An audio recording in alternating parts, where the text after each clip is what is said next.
The leader of the land keeps getting the backing of many camps amid the political tensions and conscious efforts of some to sow disunity.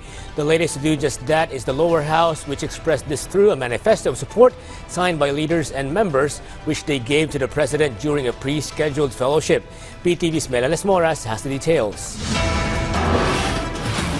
The House of Representatives has declared its full support for President Ferdinand R. Marcos Jr. This through a manifesto which lawmakers presented to the chief executive in a fellowship at Malacanang last night. Among the key principles and commitments the lower house has declared in support of President Marcos Jr. include defending him as a symbol of the nation's sovereignty, upholding the rule of law and democratic governance, protecting the nation from internal and external threats, promoting legislative unity, and ensuring the president's mandate is fulfilled. The manifesto was signed by the House leadership led by Speaker Martin Romualdez. Several political party leaders also signed the declaration. The fellowship in Malacanang happened after the filing of 2 impeachment complaints against Vice President Sara Duterte. However, several House leaders clarified that no political matters were discussed during the event, much less the impeachment issue.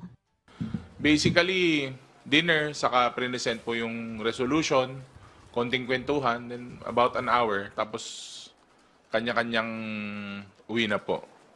Wala pong kahit anuman katotohanan yung mga lumabas o na-speculate o iniisip ng ibang tao. Greetings lang. Merry Christmas. Grinit din ni Presidente na maligayang bati, maligayang Pasko.